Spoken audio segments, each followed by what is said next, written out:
Loved ones lost for hours on social media and video screens. You have used the term digital heroin. Is it that bad? Is this your life? Could it be? Just ask them. A husband in his basement man cave, gaming all night. Yeah, do it. I was going to bed as a newlywed, and he was staying up and playing video games. A teenage daughter glued to her cell phone. A knockdown, drag-out fight to get that phone out of her hand. I was up all night sending pictures. Secret sexting upstairs while your mom and dad are thinking you're safe.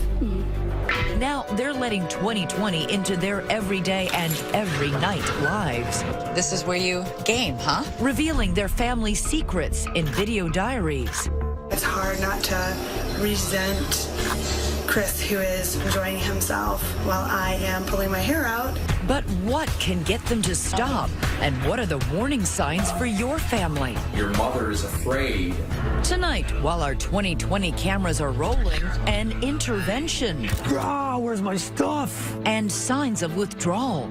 Tight in the chest. Now it's rehab and detox for devices. When I have the phone, I can at least talk to people. I feel like I'm fitting in. From heartbreak to hope, logged in to unplugged. Can they make it? Love you. Good evening, I'm Elizabeth Vargas. And I'm David Muir. We all want to stay connected, but right here tonight, the jaw-dropping video of people who can't put their devices down. Your friends, your family, your neighbors, perhaps even yourself.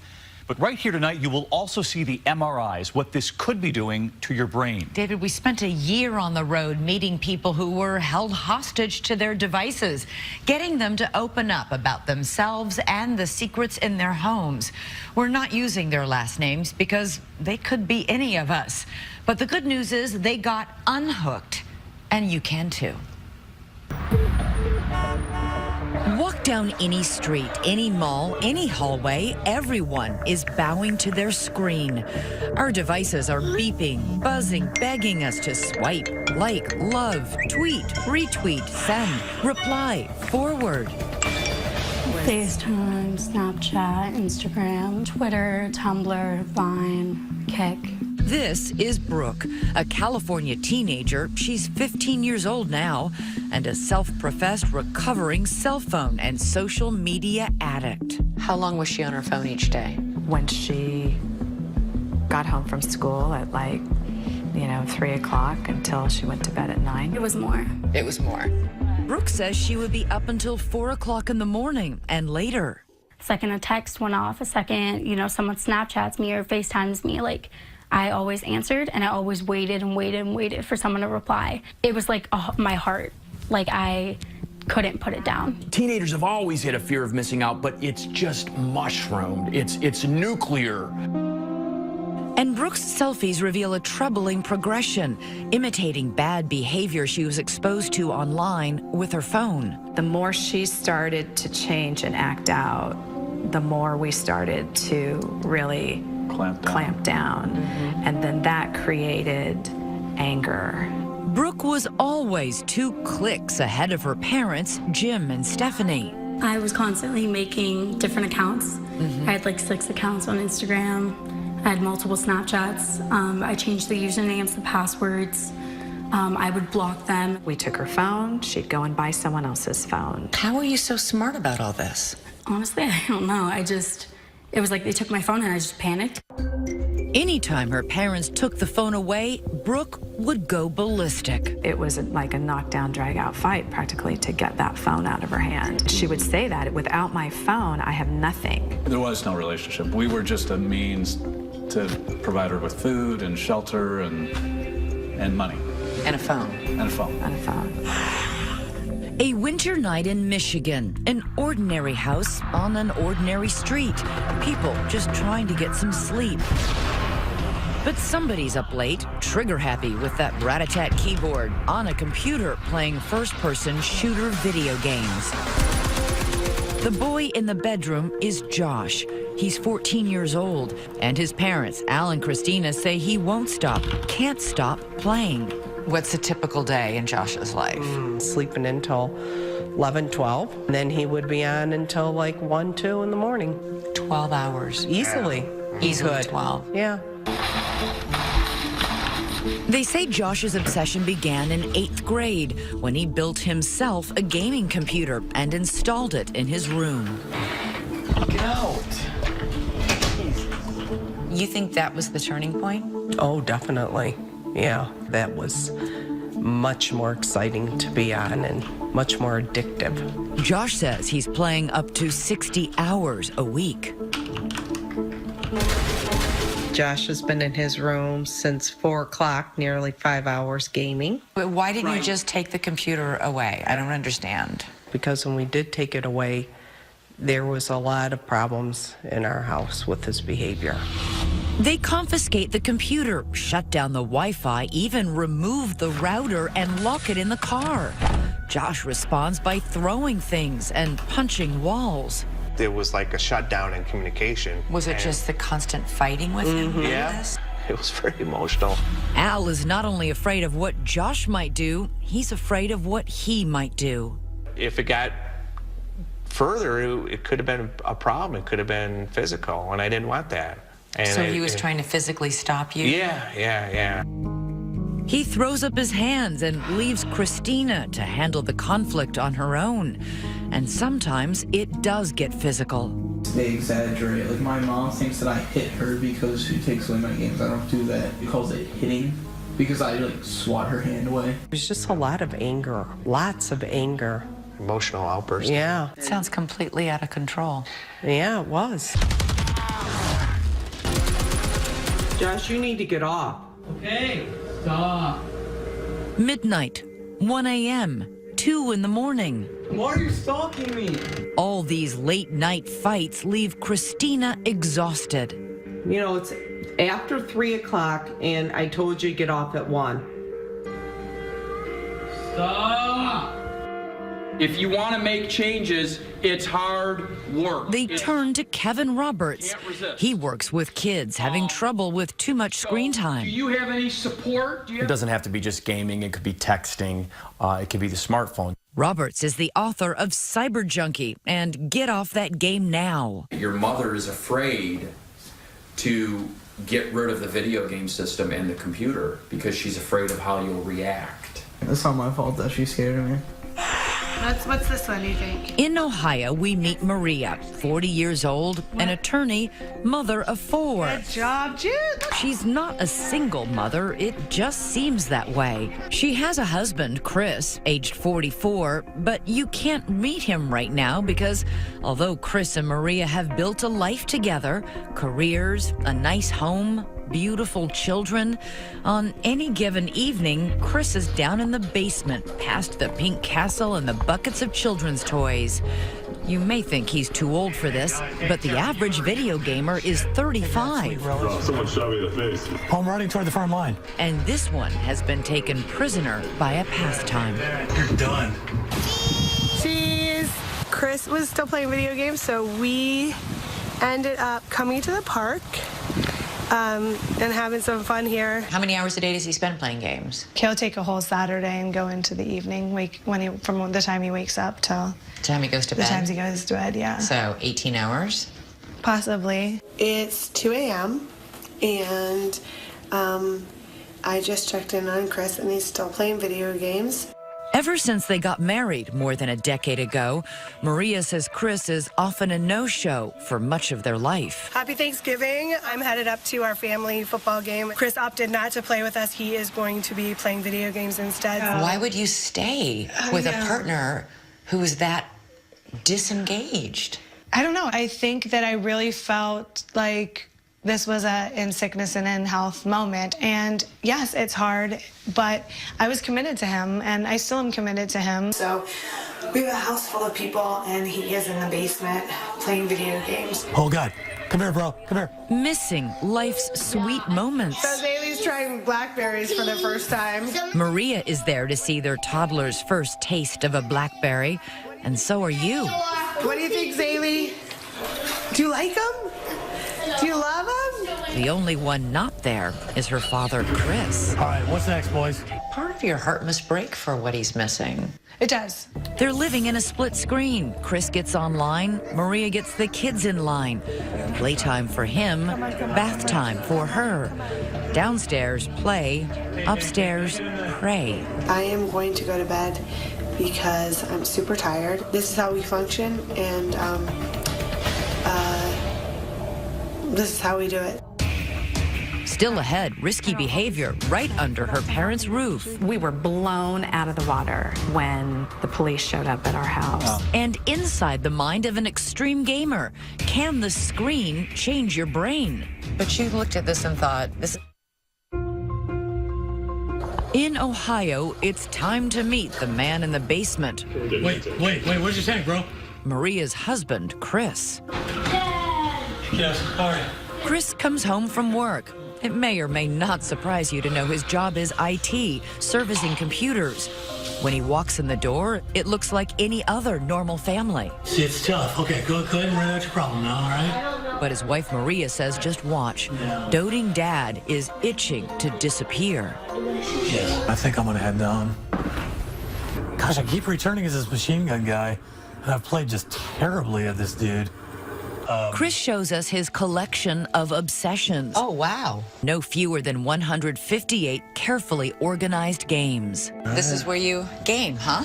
Yeah, matter of fact. It's a nice setup. He tries to show me what all the excitement is about. You need to say, hey, you sucker, I put you down that quickly. It's something where you can remove yourself from the world for an hour. Or more. Or more. And watch what happens when Maria comes downstairs to check on Chris before she goes to bed. Hey, babe. Hey, Maria. I am going to head to bed. All right, good night. All right, Do you think you're addicted to these games? I'd say addiction's there. Chris says he's considering cutting back, but quit for good? Never. I can't stop forever. That just seems like a... Even though you know that it hurts your wife and your children? And yeah, every next thing I say sounds more and more like the scared addict. In California, Brooke's parents say her phone and social media fixation opened a portal into a dark place. Her risky behavior escalated when she was just 11 and 12 years old.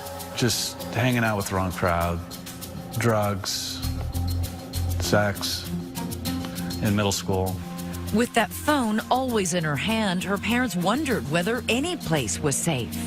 Okay, she's home, she's safe, but it was a complete false sense of security because she's up there in her room, with her phone on the internet. And as her parents later discover, sexting with strange men. I was up all night sending pictures. Of yourself? Mm-hmm. To strangers? Yeah. When I did it and I got those compliments, I got that attention, and it just made me feel really good. It's unnerving to listen to you tell me about how you fell into this world of secret sexting. Mm-hmm. Upstairs, yeah, you weren't safe. Not at all, no. It's not just the phone and the internet. Brooke has ADD and attachment issues.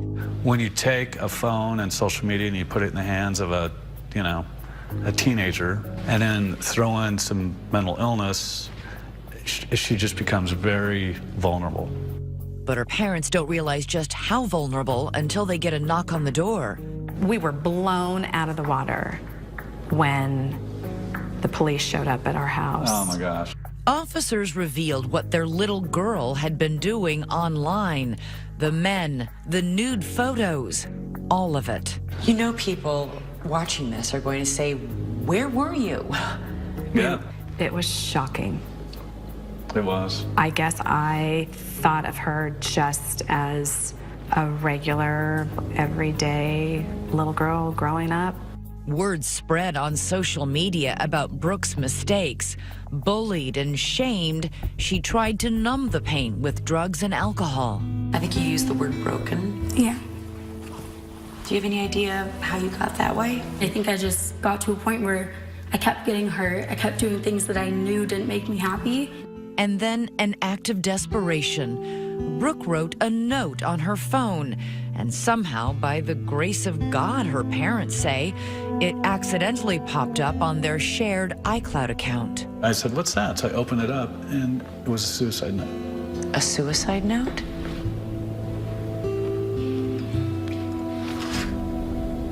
What did you think reading that? I couldn't believe it. You know, it was scary. I just got to a point where I just didn't even know why I was here and why I was still trying. You mean why you were here on Earth? Yeah, it just didn't make sense to me anymore. Yeah. They had Brooke committed to a hospital that night. And that was it. That's when we knew That was it. we had to do something drastic. The first thing the attendants took from her was her phone. Brookie wanted to fight the nurse for it. I was like, "Don't touch me." I was pissed. The despise in her face for us. Betrayal.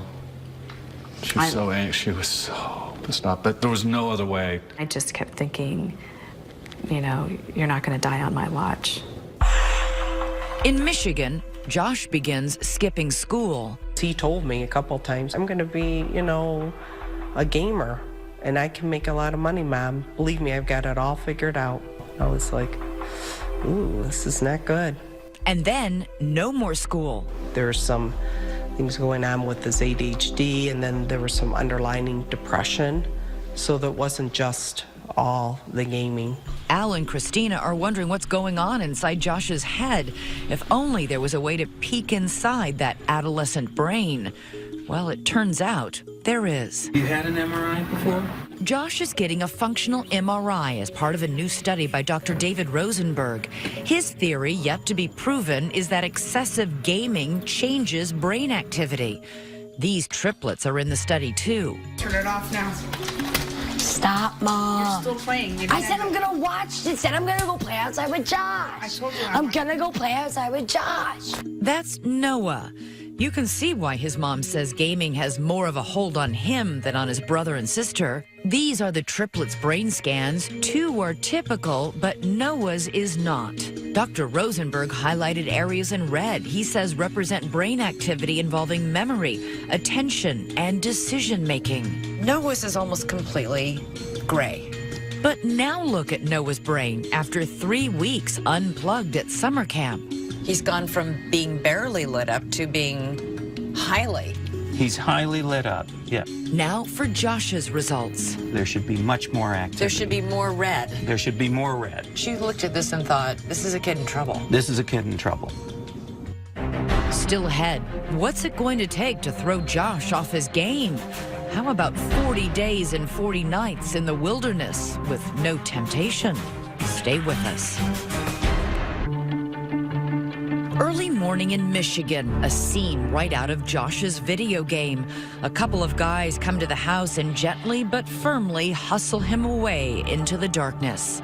He knew it was coming. It's just kind of stupid. I just play video games and I have to go to a rehab for it. But when the day came, he wasn't ready. Josh is really getting emotional. He goes, "I don't want to go. I'm scared. I want to see my mom." Josh has flown to Salt Lake City and then driven hours away into the Utah wilderness and a program called Unplugged at Outback Therapeutic Expeditions. He and a group of other boys will camp for weeks in this rugged terrain. There is no running water, no electricity, no screens. The only thing that glows in the dark, a campfire and the moon. In Ohio, no one is getting on a plane, but Chris and Maria are hoping for a game changer.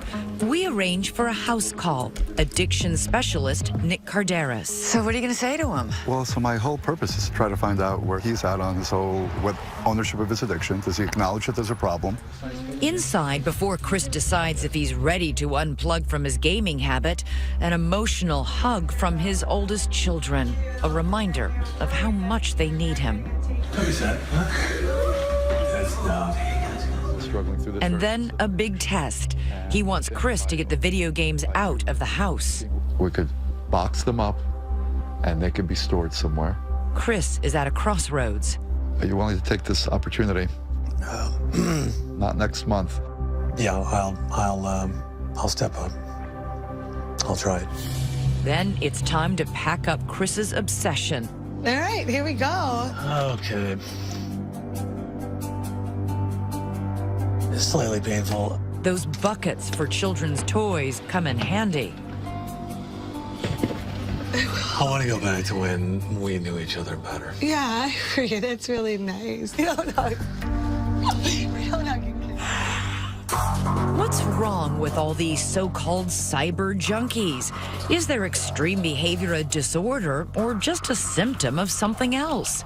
That is a subject of heated debate among scientists. Is there really such a thing as digital addiction? I think the answer is unequivocally yes. It impacts a developing brain in exactly the same way substance addiction can. Carderas has written a book called Glow Kids. You have used the term digital heroin. Really? Digital heroin? Is it that bad? Maybe there's some shock value to that. Maybe I'm trying to shock some parents awake to say, this is a potentially addictive device. Be careful. The American Psychiatric Association's diagnostic manual includes internet gaming disorder as a condition requiring further study.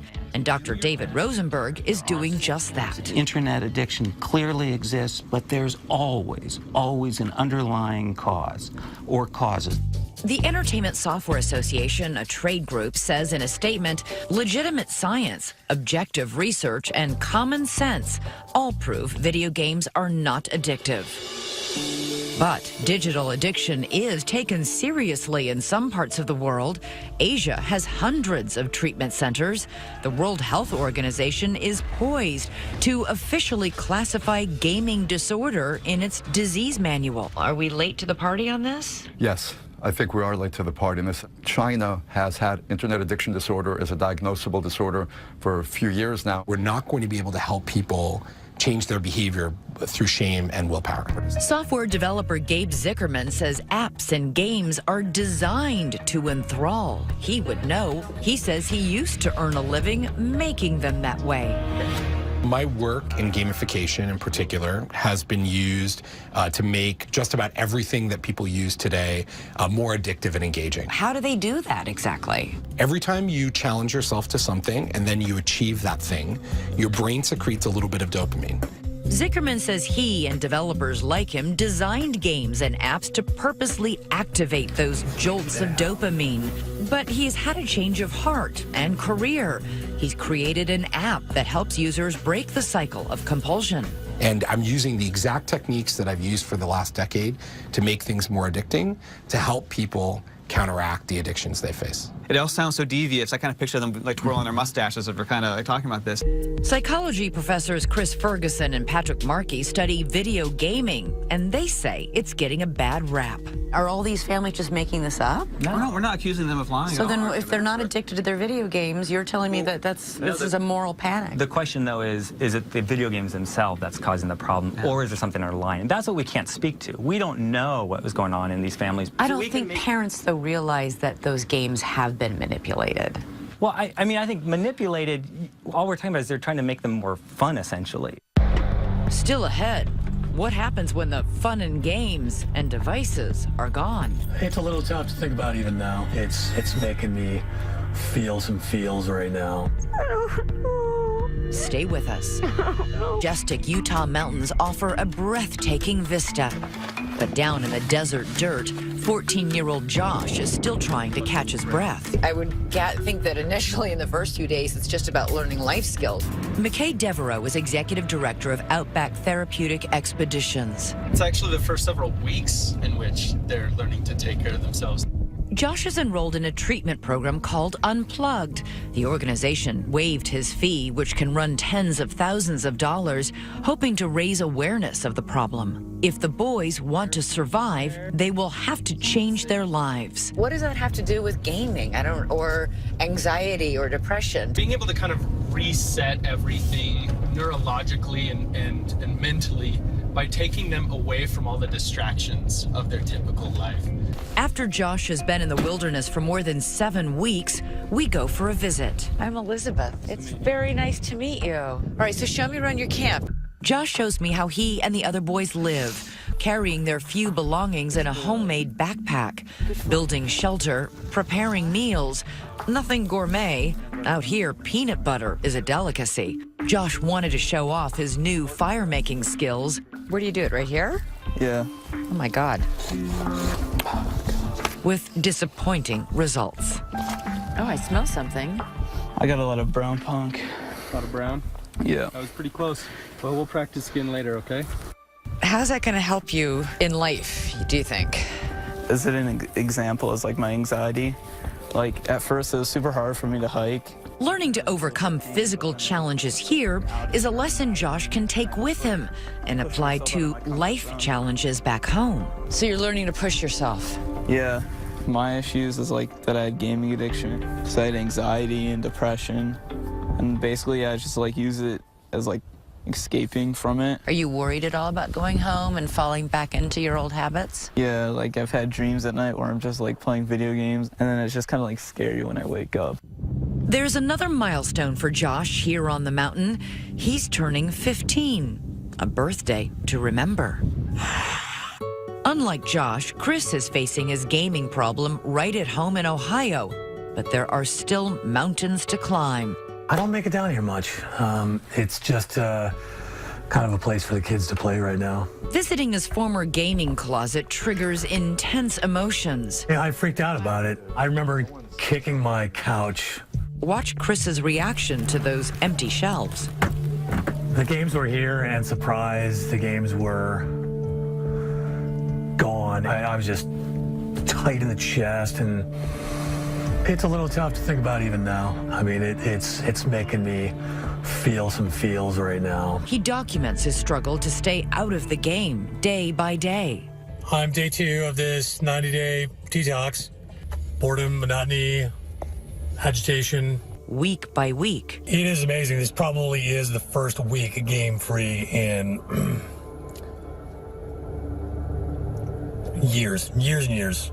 Marie assumed without games, Chris would spend more time with her and the kids.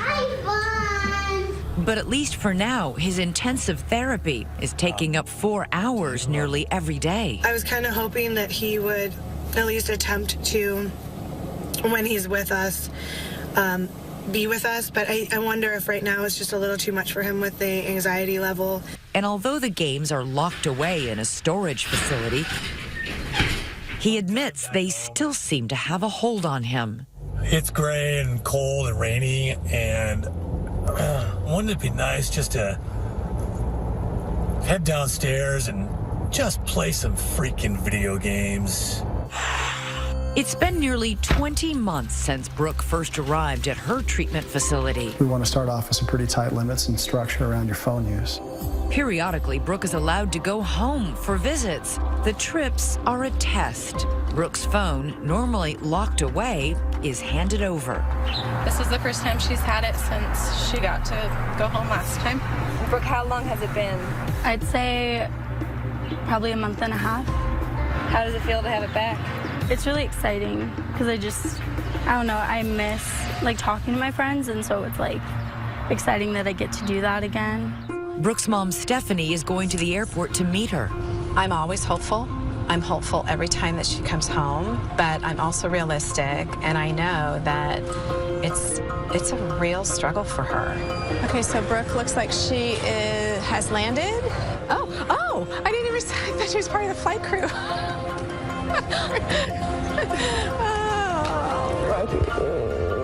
So good to see you.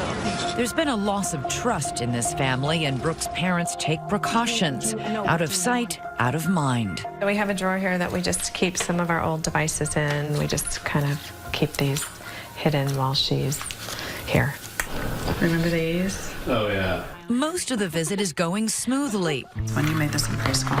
Paging through old memories of life before the crisis. Watching home movies. But at night, when Brooke has to hand over the phone, it's hard. Her painful past comes rushing back. She's feeling like the only teenager in the world who can't handle a phone.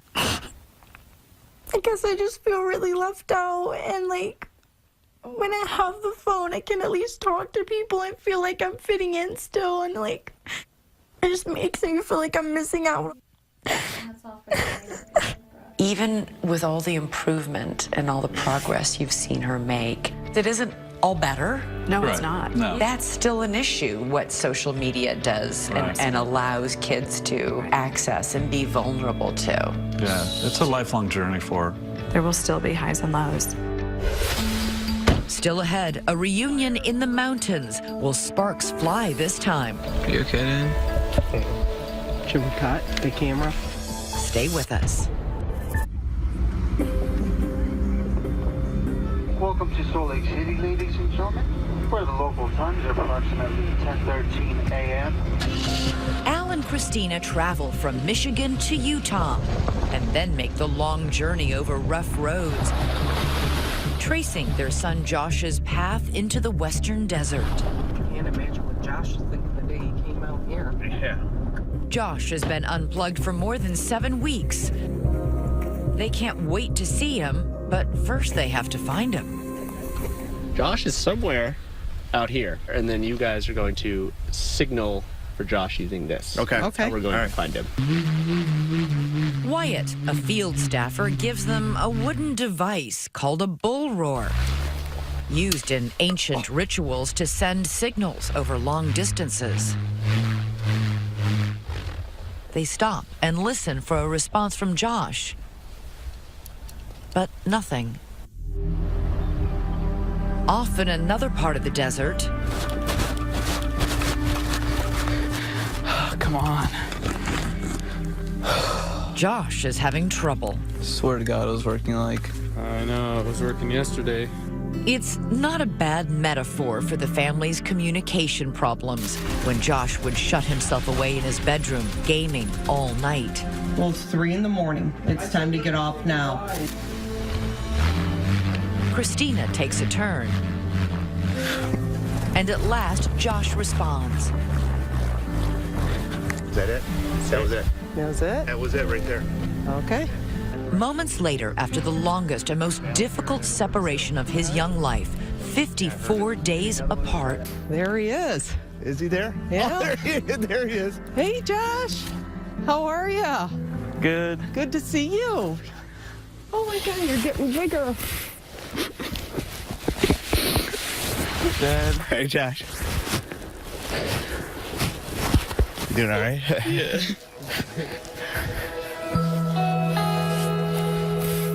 Oh, look at this.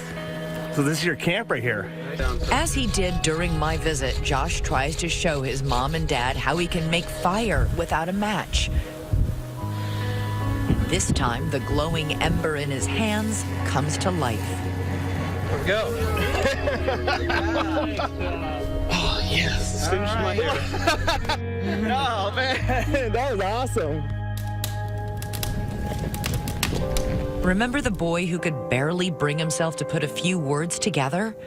This is a different Josh. Like at home, I didn't really notice that video games were like destroying me mentally, and how it's like just as bad as substances, like mentally. I just didn't notice that. I didn't like care at all. I just wanted to live, like play video games, and that was it. That's all I really cared about. I mean, I literally skipped school for a month just to play video games. Okay. Here, let me. Josh paints his parents' faces, a figure in red for his mom, standing between light and darkness. Even though like you were dealing with my gaming addiction, you could always like seek the light. You were always trying to find help for me. Oh, that's cool. Is it? Yeah, that's really cool. Al is moved by his son's recognition of their struggle to free him from his gaming obsession. You okay, Dad? Should we cut the camera? It's okay. When you're ready, Josh. For his dad, two figures representing before and after. Well, you've changed a lot. I can see that you're trying to change. And, Okay. Thank you. All right. Love you. And then it's time for goodbyes. A dusty hug. Yeah. There we go. and Al and Christina are heading back to Michigan. See you guys in a couple weeks. Josh will remain behind for now. He has more work to do in the desert. Still ahead, what difference will 10 weeks in the wilderness make? Okay, we're gonna get started then. Josh comes home and gets another brain scan. The results are next. Done. In Ohio, it's time for a change in latitude. Chris and Maria are taking the kids for an adventure. Where are we going? Where are we going, Zizi? They visit Puerto Rico every spring, but this year seems different. Going to the pool, going to the beach with my kids and my family, and it's good. It's good to get away. It'd be easy if I could be on vacation all the time. Weeks later, we drop in on Chris and Maria on a Sunday morning. With 53 game-free days behind him, Chris is out of the basement and killing it in the kitchen.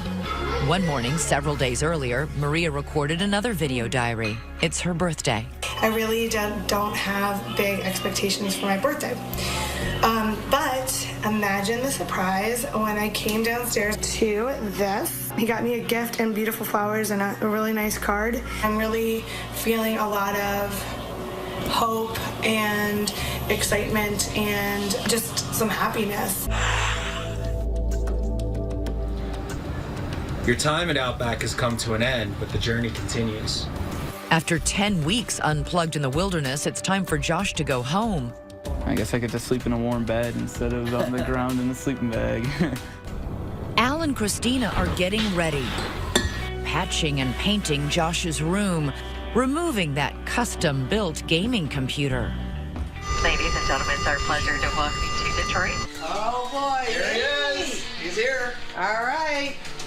Welcome home. Here, let me give you a real hug. Oh, you still smell like sage. Home again, Josh has lost weight. He feels taller. And with a new haircut, he's a different boy. Now you gotta go back to reality. Yeah. Those aren't the only changes. A couple days later, Josh has a follow-up brain scan. Dr. David Rosenberg shows us the results. What you can see here is, this is an oh wow effect. Same boy. Same boy. Before treatment, after treatment. What is that telling you? He was completely shut down. When we talked with him here, he was exuberant, a different child. In California, Brooke and her family worked together on a sign of renewal, a fresh coat of paint. So I wanted to start over and make my room more positive. I think if I can take my story and make other people think about things before they do it, help them to make a better life, I think that's really important to me. And then it's time for Brooke to return to rehab. She's done well on this trial visit, but there's more to treating those underlying issues than simply taking her phone away. Yeah, this is the worst day of the whole trip. Every time. Sad that she's leaving, but super happy that, she'll be back soon. It may be a sign of her recovery that saying goodbye to her mom is harder than ever.